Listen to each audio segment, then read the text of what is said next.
আসসালামু আলাইকুম। ন্যাশনাল কলেজের স্কুল শাখায় অনলাইন ভিত্তিক ক্লাসে তোমাদের স্বাগত। আজকে আমি অষ্টম শ্রেণীর 11 সাধারণ গণিতের 11 অধ্যায়ের তথ্য উপাত্তের তৃতীয় ক্লাস নিয়ে তোমাদের সামনে হাজির হয়েছি। অষ্টম শ্রেণীর শিক্ষার্থীরা, আশা করি তোমরা ভালো আছো এবং বিগত দুটি ক্লাসের অঙ্কগুলো তোমরা করেছো। বিগত দুটি ক্লাসে আমরা এই অধ্যায়ের প্রয়োজনীয় সূত্রাবলী এবং প্রয়োজনীয় সংজ্ঞাগুলো আমরা আলোচনা করেছি এবং কিভাবে সারণী তৈরি করতে হয়, সারণী থেকে কিভাবে গড় নির্ণয় করতে হয় এবং সারণী ব্যবহার করে কিভাবে আয়তলেখ অঙ্কন করতে হয়, এই বিষয়গুলো নিয়ে আমরা আলোচনা করেছি। আজকে আমরা আলোচনা করব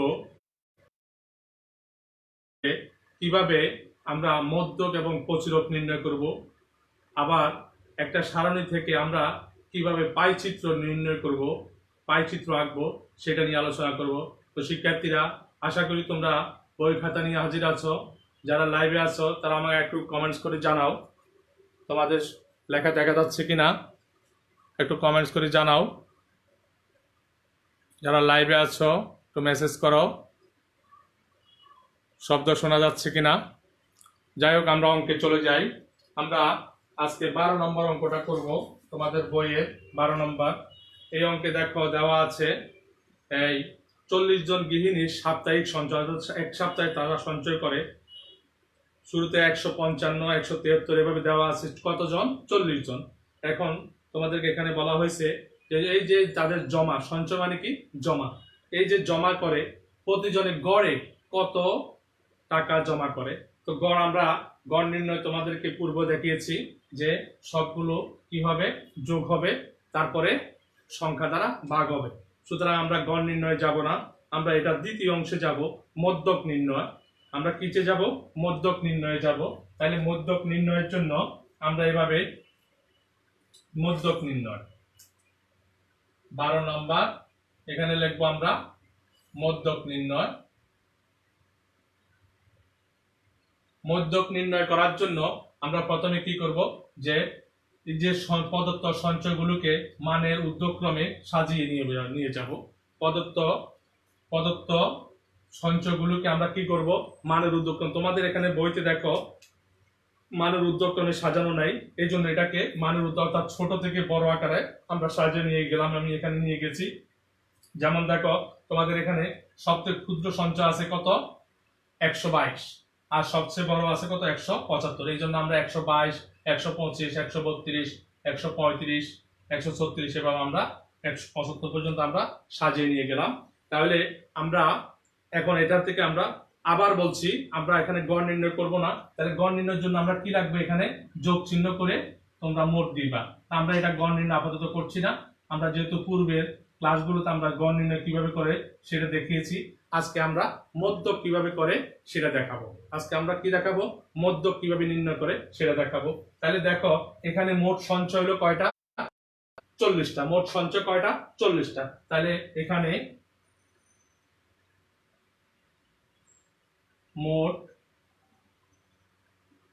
মোট গৃহিণী সংখ্যা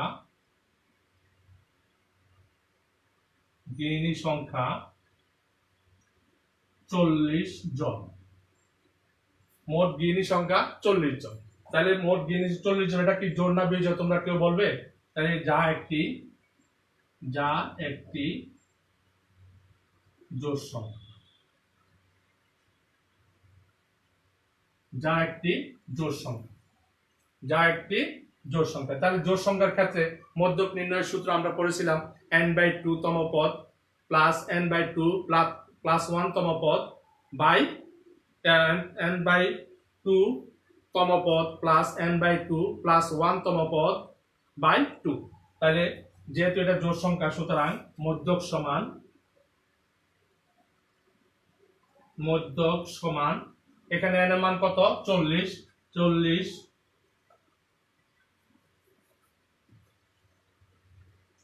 40/2 তম পদ প্লাস 40/2 প্লাস 1 তম পদ বাই 2। তাহলে আমরা এখানে একটু দেখবো যে এর সমান কত আসে। সমান সমান, তোমরা যারা লাইভে আছো তারা আমাকে একটু লেখাগুলো দেখা যাচ্ছে কিনা একটু আমাকে ইয়া করে মেসেজ করে জানাও।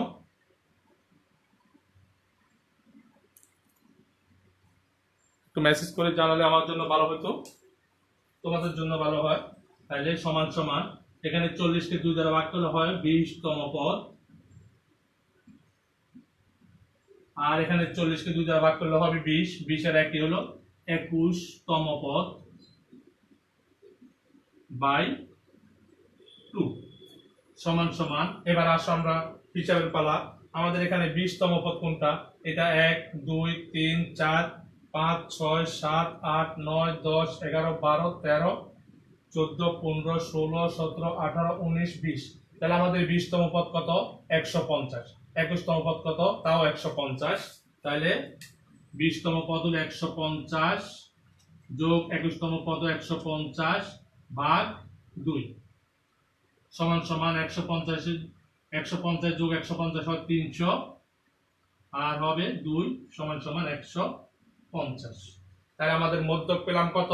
150। আবার বলছি, আমাদের যেহেতু এখানে মোট গিনি সংখ্যা 40, 40 একটা কি সংখ্যা? জোড় সংখ্যা। তাহলে জোড় সংখ্যার সূত্র, জোড় সংখ্যার ক্ষেত্রে আমরা তোমাদেরকে সূত্র লেখার সময় আমরা জোড় সংখ্যার ক্ষেত্রে মধ্যক নির্ণয়ের সূত্র লিখেছিলাম n/2। n/2 হলো সংখ্যা। তাহলে n/2 মানে 40/2 তম পদ প্লাস 40/2 প্লাস 1তম পদ বাই 2।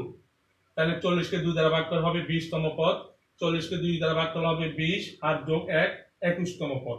এখন আমরা এখানে গুণে দেখলাম যে 40তম পদ হলো 20তম পদ হলো 150, 21তম পদ 150। তাহলে 150 150 300 ভাগ 2 সমান 150। তাহলে আমাদের এটা কি বের হলো? মধ্যক বের হলো, মধ্যক নির্ণয় করা হলো। এবার আমরা যাব প্রচুরকে। কোথায় যাব? প্রচুরক নির্ণয়। এবারে যাব আমরা প্রচুরক নির্ণয়ে।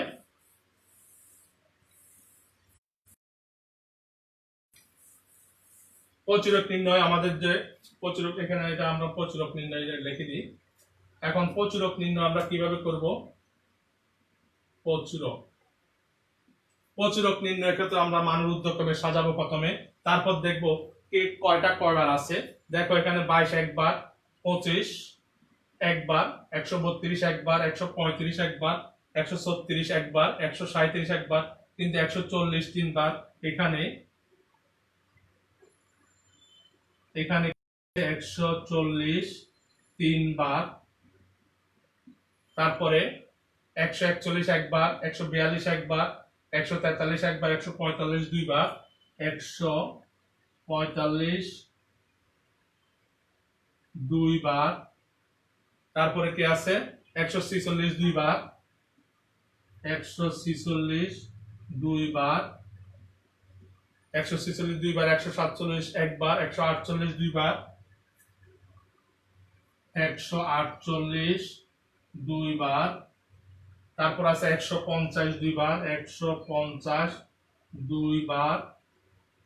তারপর আছে কে 151 একবার, 152 একবার, 155 দুইবার, 155 দুইবার।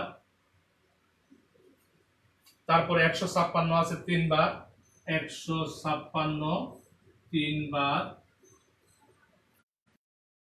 56 তিনবার, 57 একবার, 58 একবার, 59 একবার, 60 একবার, 62 একবার, 64 একবার, 66 একবার, 67 একবার, 68 একবার, 69 একবার, 73 একবার, 74, 75 একবার। তাহলে আমরা কি পেলাম? 140 পেলাম তিনবার, 140 পেলাম তিনবার, 145 পেলাম দুইবার, 146 পেলাম দুইবার, 148 পেলাম দুইবার, 150 পেলাম দুইবার, 155 পেলাম দুইবার, 156 পেলাম তিনবার। তাহলে সর্বাধিক কাটকে পেলাম এই যে 140 পেলাম তিনবার আর 156 পেলাম তিনবার। সুতরাং 140, 156, 140 ও 156 উভয়ই সর্বাধিক তিনবার ব্যবহার হয়েছে। ব্যবহৃত হয়েছে। তাহলে 40 এবং 156 সর্বাধিক 3 বার ব্যবহৃত হয়েছে। তাহলে সুতরাং প্রচুরক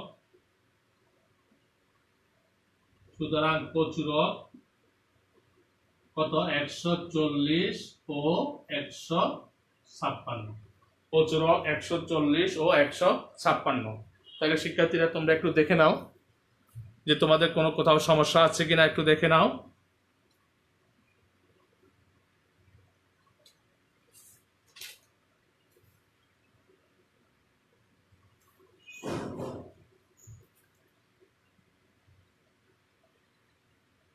শিক্ষার্থীরা তোমাদের কোথাও কোনো সমস্যা আছে কিনা তোমরা বলতে পারো। কোনো সমস্যা থাকলে তোমরা বলতে পারো, কোথাও বুঝতে কোনো সমস্যা থাকলে কিনা। তাহলে আমরা মধ্যক নির্ণয়ের ক্ষেত্রে আমরা কি করব, প্রথমে উদ্যোগক্রমে সাজাবো, অর্থাৎ ছোট থেকে বড় সাজাবো। প্রচুরক নির্ণয়ের ক্ষেত্রে আমরা ছোট থেকে বড় সাজাবো, তারপরে আমরা মধ্যক এবং প্রচুরক নির্ণয় করব। তারপরে দেখো তোমাদের এই 13 নম্বর গড় নির্ণয় এবং আয়তলক্ষ্য আমরা করেছি, 14 নম্বর এবং গড় নির্ণয় এবং আয়তলক্ষ্য আমরা করেছি, 15 নম্বরটাও আমরা একই নিয়মের অঙ্ক করেছি। এখন আমরা যাব 17 নম্বরে। এখানে একটা পাই চিত্র দেওয়া আছে, অর্থাৎ একটা বৃত্তের মধ্যে একটা পরিসংখ্যানকে আমরা বৃত্তের মধ্যে আমরা স্থাপন করব। কিভাবে আমরা একটা পরিসংখ্যানকে বৃত্তের মধ্যে স্থাপন করতে পারি সেটা আমরা এখন দেখাবো। 17 নম্বর তোমরা বইয়ের 174 পেজে যাও। 17 নম্বর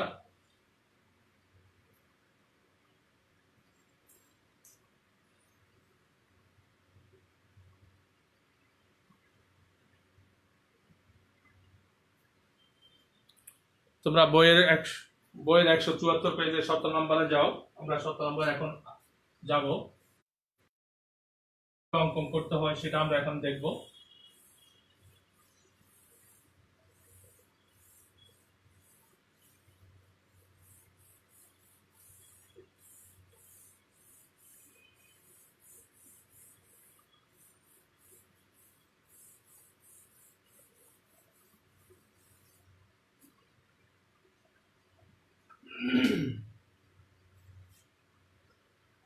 এখানে বলছে শিক্ষার্থী সংখ্যার নিচে সারণীতে 200 জন শিক্ষার্থীর পছন্দের ফল, অর্থাৎ শিক্ষার্থী 200 জন, তাদের মধ্যে কে কতজন কোন ফল পছন্দ করে সেই তালিকা এখানে দেওয়া আছে। যেমন শিক্ষার্থী কাঁঠাল পছন্দ করে 30 জন শিক্ষার্থী, লিচু পছন্দ করে 80 জন শিক্ষার্থী, জামরুল পছন্দ করে 20 জন শিক্ষার্থী। তাহলে এখন বলা হচ্ছে এই পছন্দের তালিকাটাকে পাই চিত্রের মাধ্যমে দেখানোর জন্য বলা হচ্ছে। তাহলে আমরা প্রথমে এই যে প্রদত্ত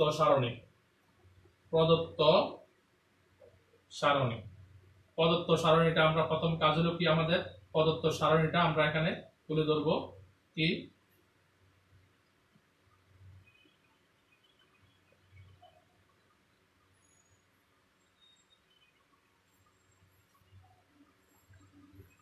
এটা হলো ফল, এটা হলো শিক্ষার্থী সংখ্যা। এখানে প্রথম আছে আম পছন্দ করছে 70 জন, কাঁঠাল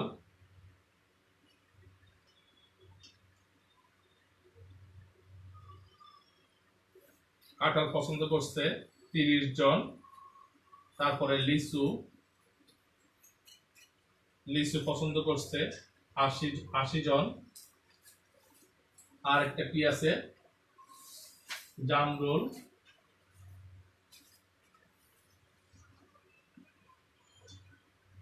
পছন্দ করছে 20 জন। তাহলে মোট শিক্ষার্থী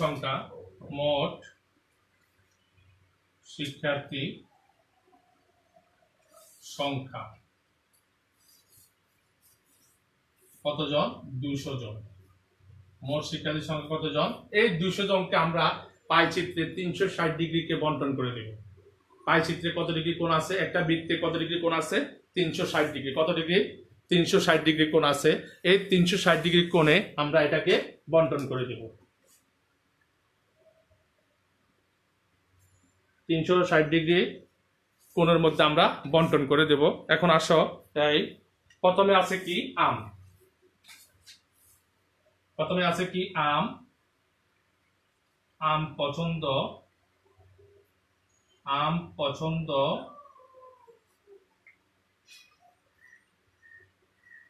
পছন্দ করে এরূপ 70 জনের জন্য পাইচিত্রে, আম পছন্দ করে এরূপ 70 জনের জন্য পাইচিত্রে কোণ। পাইচিত্রে কোণ হবে, মোট সংখ্যা থাকবে নিচে, মোট পাইচিত্রে কোণ হলো কত? 360 ডিগ্রি। তাহলে 360 ডিগ্রি এর নিচে হলো 200, উপরে হলো 70, উপরে হলো 70। তাহলে তোমরা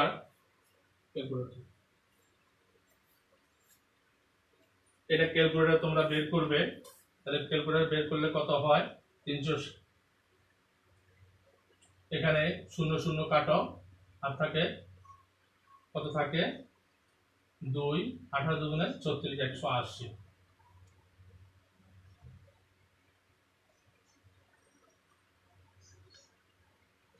সরি,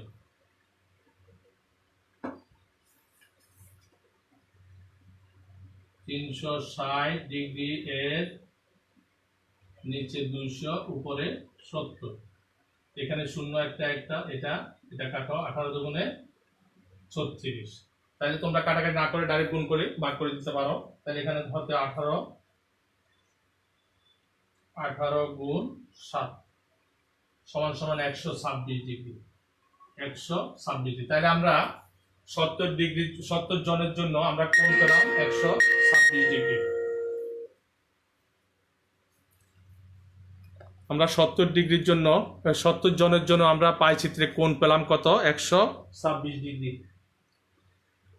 ঠিক আছে, এবার আসো, আর কি পছন্দ করে? কাঁঠাল পছন্দ করে,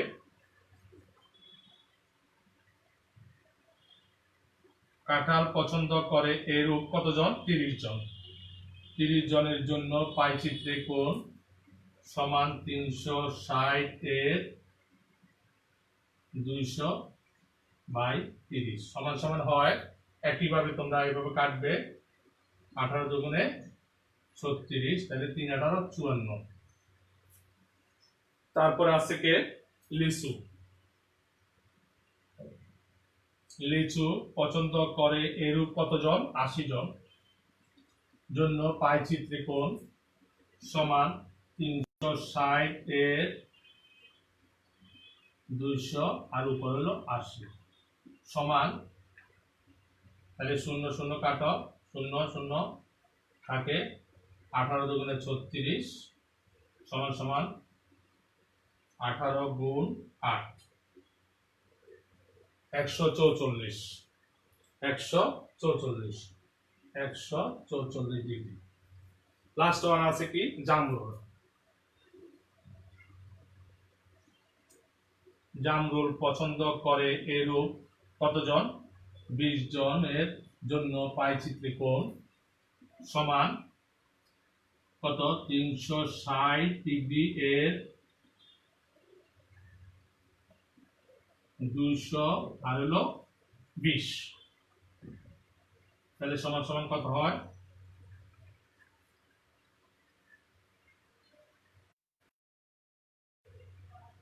0 0 কাটো, 0 0, আর এখানে 2 2 যদি উপরে কাটো তাহলে থাকে আর 36।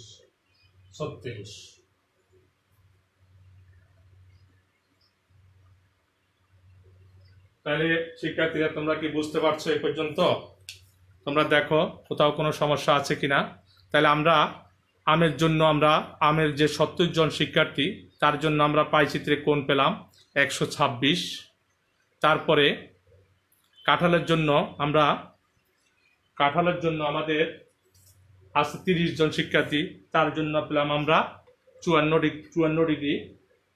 তারপরে 80 জন লিচুর জন্য, লিচু শিক্ষার্থী হলো 80 জন, 80 জনের জন্য আমরা পেলাম 44 ডিগ্রি। এবং জামরুলের আছে 20 জন। 20 জনের জন্য আমরা কোণ পেলাম 36 ডিগ্রি কোণ। কত ডিগ্রি কোণ? 36 ডিগ্রি কোণ। এখন এই কোণগুলো আমরা পাই চিত্রে প্রদর্শন করব। এই কোণগুলোকে আমরা কোথায় প্রদর্শন করব? পাই চিত্রে প্রদর্শন করব। তাহলে আমরা মুছি, এখন পাই চিত্রে সোজা পাই চিত্রে চলে যাই। পাই চিত্রটা কিভাবে করে একটু ভালোভাবে খেয়াল করবে। এই কোণগুলো আমি রেখে দিলাম, পাই চিত্রে কিভাবে করবে একটু খেয়াল করবে। হ্যাঁ, এখন আমরা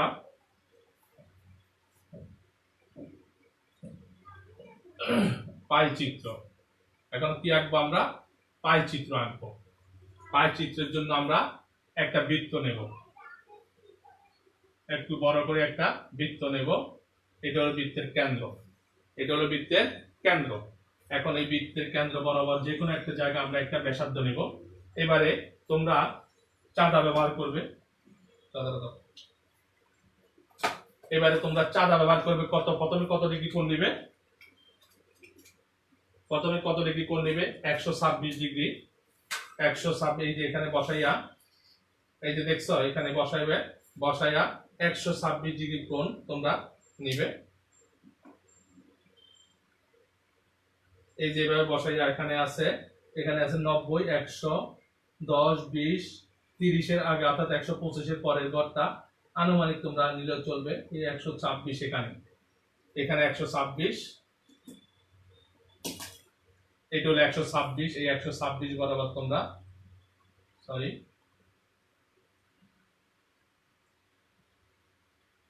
এটা হলো 126। 126টা কে? এখানে হলো আম, এটা হলো আমের গড়, আম। আর এখানে দিয়ে দিবে 126 ডিগ্রি। 126 ডিগ্রি, এটা হলো কার গড়? আমের গড়। তারপরে কত আছে? 54। ঠিক এখান থেকে এই বাহুর উপর থেকে 54 ডিগ্রি কোণ নিবে। এখান থেকে 54 ডিগ্রি কোণ নিবে। এই যে 50, 54 ডিগ্রি কোণ, 54 ডিগ্রি কোণ নিবে। নিয়া এই 54 ডিগ্রি কোণ নিয়া এই 54 ডিগ্রি কোণ, এটা হলো 54 ডিগ্রি কোণ। 54 ডিগ্রি। এটা কে ছিল? এটা ছিল কাঁঠাল। এটা কে ছিল? কাঁঠাল। এখানে কাঁঠাল লিখে দিবে, কাঁঠাল। তারপর আছে কত? 144 ডিগ্রি। 144 ডিগ্রি তোমরা নিবে। তারপর আছে কত? 36। আমরা 36 নিলে আমরা অটোমেটিকলি আমাদের 54 ডিগ্রি চলে আসবে, 144 ডিগ্রি চলে আসবে। তাহলে এই দিক থেকে আমরা নিব 36 ডিগ্রি। এটা হলো 36 ডিগ্রি। এটা হলো 36 ডিগ্রি। 36 ডিগ্রি আমরা নিলাম। এটা হলো কত ডিগ্রি? 36 ডিগ্রি। 36 ডিগ্রি। তাহলে এই 36টা কাজ ছিল জামরুল। এটা ছিল কে? জামরুল। তারপরে অবশিষ্ট যেটা আছে সেটা হলো 144 ডিগ্রি। এটা হলো 144 ডিগ্রি। এটা হলো কে? এটা হলো লিচু। এই তাহলে আমের সংখ্যা ছিল 70 জন, এই জন্য তার জায়গাটা একটু বড়, তার অংশটা একটু বড়। কাঁঠালের সংখ্যা ছিল কতজন? 30 জন, এই জন্য তারটা ছোট।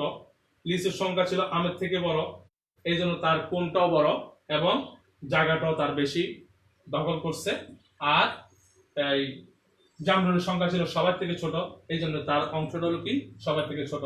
দেখো এটা সবার থেকে ছোট, তারপরটা এটা, তারপর এটা, তারপর অর্থাৎ যে যতগুলো অংশ তার প্রাপ্য সে একটা বৃত্তকে বৃত্তের অংশে বিভক্ত করে দেওয়া হয়েছে। এটা হলো পাইচিত্র। তোমরা কি আশা করি বুঝতে পারছো? তোমরা একটু মেসেজ করে জানাও যে এই পাইচিত্রের অংশটা তোমাদের বুঝতে অসুবিধা আছে কিনা। যদি অসুবিধা থাকে তোমরা একটু মেসেজ করো, তাহলে আমরা একটু আবার আলোচনা করব। আমি আবার বলছি, আমাদের এখানে যে একটা চিত্র দেওয়া আছে যে 200 জন শিক্ষার্থী, যে তার মধ্যে আম পছন্দ করে 70 জন, কাঁঠাল পছন্দ করে 30 জন, লিচু পছন্দ করে 80 জন, জামরুল পছন্দ করে 20 জন। এখন এই মোট 200 জন শিক্ষার্থীর জন্য মোট পাইচিত্রের কোণ হলো 360 ডিগ্রি। 360 ডিগ্রির জন্য যদি 200 জনের জন্য যদি 360 ডিগ্রি হয়, তাহলে 70 জনের জন্য আমরা পাইছি 126 ডিগ্রি। তারপর 30 জনের কাঁঠালের জন্য পাইছি 54 ডিগ্রি। তারপরে লিচু 80 জনের জন্য পাইছি 144 ডিগ্রি, তারপরে জামরুল 20 জনের পাইছি 36 ডিগ্রি। এই যাদের যত ডিগ্রি কোণ পাইছি এটাকে 360 এর মধ্যে আমরা বন্টন করে দিছি। 360 এর মধ্যে 126 হচ্ছে আম, এই 360 126 আম। তারপর কাঁঠাল হলো 54 ডিগ্রি, এই 54 ডিগ্রির জন্য কাঁঠাল। তারপরে লিচুর 144 এর জন্য লিচু, আর 36 হলো কার জন্য, জামরুলের জন্য 36 ডিগ্রি। তোমরা আশা করি বুঝতে পারছো। তাহলে আমাদের এই অংশে এই পরিসংখ্যান অর্থাৎ তথ্য এবং উপাত্ত এই অধ্যায়ের মধ্যে আমাদের এই জিনিসগুলো তোমাদের পরীক্ষা আসে। আমি আবার একটু রিভিউ করছি আমরা কি কি শিখলাম এখান থেকে, আমি আবার রিভিউ করছি। এই অংশগুলো তোমরা যদি প্র্যাকটিস করো তাহলে তোমাদের দুইটা এই তথ্য উপাত্ত থেকে দুইটা সৃজনশীল প্রশ্ন আসে, তাহলে তোমরা সহজে এই দুইটা অংশের যে কোনো একটা তোমরা সহজে উত্তর করতে পারবে। আমি আবার একটু রিভিউ করছি আমরা এই অধ্যায় থেকে এই বিগত 3টা ক্লাসে আমরা কি কি শিখলাম। আমরা প্রথম দিন যে প্রথম ক্লাসে আমরা শিখেছিলাম কিছু সংজ্ঞা, প্রয়োজনীয় কিছু সংজ্ঞা যেগুলো পরীক্ষা সাধারণত আসে, সেই সংজ্ঞাগুলো এবং কিছু সূত্র, এই দুইটা জিনিস আমরা শিখেছি প্রথম দিন। এবং তারপরে শিখেছি যে অবিচ্ছিন্ন, তারপরে শিখেছি আমরা কিভাবে সারণী তৈরি করতে হয়, এবং সারণী থেকে কিভাবে গড় নির্ণয় করতে, সারণী থেকে গড় নির্ণয় করতে কিভাবে হয় এটা আমরা শিখেছি। তারপরে সরাসরি কিভাবে গড় নির্ণয় করে সেটাও আমরা শিখেছি। দ্বিতীয় ক্লাসে আমরা শিখেছি গড় নির্ণয় সারণী থেকে কিভাবে গড় নির্ণয় করতে হয় এবং কিভাবে আয়তলক্ষ্য অঙ্কন করতে হয়, একটা সারণী ব্যবহার করে কিভাবে আয়তলক্ষ্য অঙ্কন করতে হয় সেটা আমরা গত ক্লাসে শিখেছি। আজকে আমরা শিখলাম মধ্যক এবং প্রচুরক কিভাবে নির্ণয় করতে হয়, মধ্যক এবং প্রচুরক কিভাবে নির্ণয় করতে হয় সেটা শিখেছি, এবং একটা সারণী ব্যবহার করে কিভাবে পাইচিত্র অঙ্কন করতে হয় এটা শিখেছি। শিক্ষার্থীরা, এই অংশগুলো তোমরা যদি ভালোভাবে প্র্যাকটিস করো আশা করি পরিসংখ্যান অর্থাৎ তথ্য উপাত্তের 11 অধ্যায় থেকে তোমাদের 10 নম্বর পাওয়াটা খুবই ইজি হয়ে যাবে। আজকের ক্লাসে এই পর্যন্ত। আগামী ক্লাসে অন্য একটা গুরুত্বপূর্ণ অধ্যায় নিয়ে আমরা আলোচনা করব। আল্লাহ হাফেজ। আসসালামু আলাইকুম ওয়া রাহমাতুল্লাহ।